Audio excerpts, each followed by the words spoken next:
saying Filipino was always kind of like, what, who, what's that? Light waves.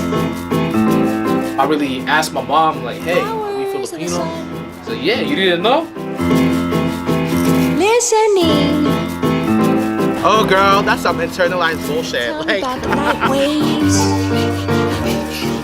Secrets of the moon. The Filipino story and their histories is not going to go out in a bang, it's going to go out in a whisper. Because when people stop talking about it and they stop teaching about it, no one's going to know we exist.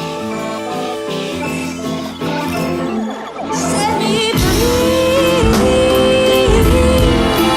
Set me free. When I was younger, it was, and kids can be really, really cruel. They just, they have very, very clear ideas on what is beautiful and what is ugly, and I never fell into the beautiful category. So that causes all kinds of self-hatred, and I feel like I did spend a lot of time just kind of going through this, how do I make myself beautiful kind of, quest, in which beautiful was being defined by something outside of me and my family and outside of my community. I went to a predominantly white high school. I was one of 3 Filipinos in my high school, and this high school was 98% white, and specifically Dutch white. I say that because there wasn't a day that went by that somebody wouldn't say, if you ain't Dutch, you ain't much. It was just like a thing, right? And I had to make a lot of choices and compromises around my identity, particularly when women wouldn't date me in high school, when I couldn't find a date for a dance or something like that, right? Definitely growing up, I was always insecure about my weight and how I looked. And that I didn't look like a lot of my friends. They were all really skinny, and they were all really... Like, for a while, I didn't like being tall, because then all my friends were short. And I was just like, if I just slouched down, or if I would just, not walk as, tall, and then if I start eating maybe less, if I start watching more of what I eat, I'll look more like them. So I feel like there is a standard. It's what you see on TV. Like that's the standard that everyone wants to see. I would look at the media and be like, well, what are people like me supposed to look like, right? And never really kind of got any good answers. Like if you look at magazines, what's portrayed as beautiful is like blonde hair, blue eyes, like pale skin. And like something that's happening in the Philippines itself, like people bleach their skin because they don't want to be dark. The thing that I find the most frustrating is what we think about Filipino beauty or Filipina beauty, especially that Filipina beauty. You turn on TFC and you see somebody who is mostly light-skinned, have usually some variations of dark hair. I feel like I can't relate to them because they don't look like me. How can I? And yes, they are Filipina, but I feel like our concept of beauty is Eurasian, and it's not completely Filipina, because I feel like I don't know how many Filipina looking actresses that we have that is celebrated, and I feel like a lot of young girls and especially feel like, oh, I have to be light skinned and have to be tall and I have to look like her in order to be called pretty.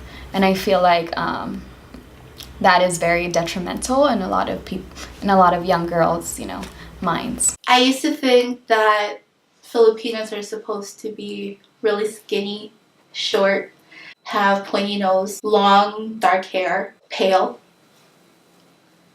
light-skinned. That's what I thought I was supposed to look like.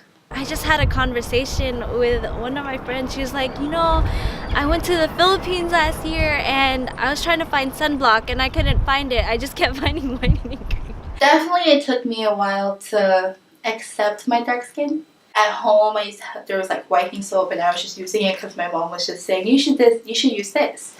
And then she just knew it because that's what was there in the Philippines. I have a second cousin who sells these things. Also my cousins, even guys, they're always looking for something like to get their life like glutataya. Ikaw, nakala mo ba na magiging malaking bahagi ito ng buhay mo? it's like a ranking thing in the Philippines. You're basically on a higher class if you have lighter skin. Because the conditions, especially in Manila, it's all the smog, all this stuff could do like real bad things to your skin. But if you have lighter skin, probably cleaner skin, then you basically came from somewhere like much more pure. I don't believe those. Really. For me, it's like just take a shower every day. I don't like it. I think it's ridiculous. I just think of like colonial mentality, like how much it has done to our people. There's no way that a Filipino person can appear to be a white person. It's no way. It's not possible, right? Ultimately, there will always be a point at which that's not going to happen, right? And I think that that's expressive or paradigmatic of colonialism. That colonialism creates these standards that we can never actually achieve, right? But we will do anything in our possibility to become that person. I never went so far as to, like use skin lightening soap or get like light colored contact lenses or bleach the hell out of my hair or anything like that. But I see when women of color do that, I can't judge.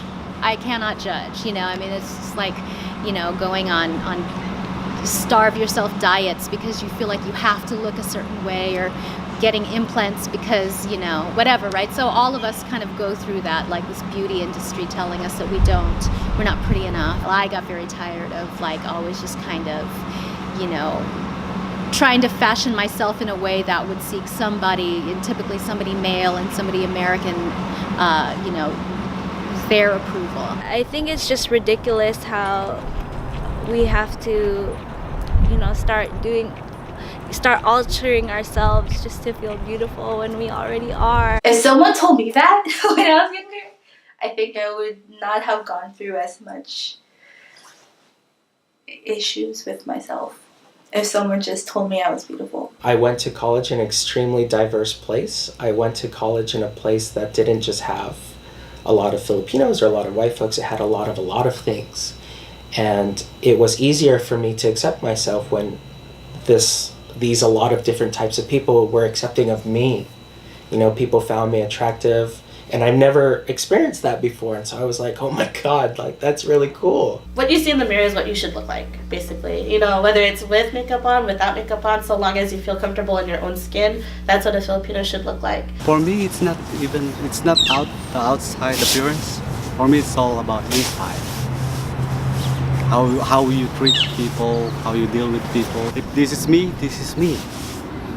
I want to be me. And I think it's very revolutionary for the Filipino consciousness to begin pointing at things that are actually valuable about ourselves, right? Because for so long and in so many different ways, we have either been taught or tell ourselves that we lack in value. Whether it be our skin color, the shape of our noses, how we talk, right? It comes from every direction and every side. And it becomes this impossible sort of thing to escape from, right?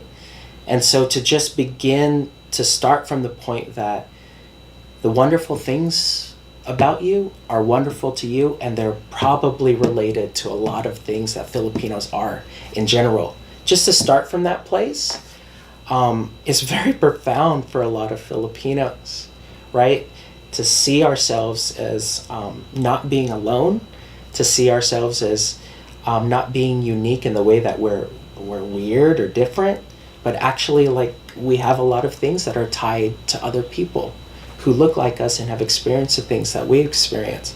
It's a very like profound realization. I know I'm Filipina, so then this is what I look like. And to say that out loud, I never really said that out loud before. And so I know that even though I don't look like what I thought I was supposed to look like, I'm happy with myself.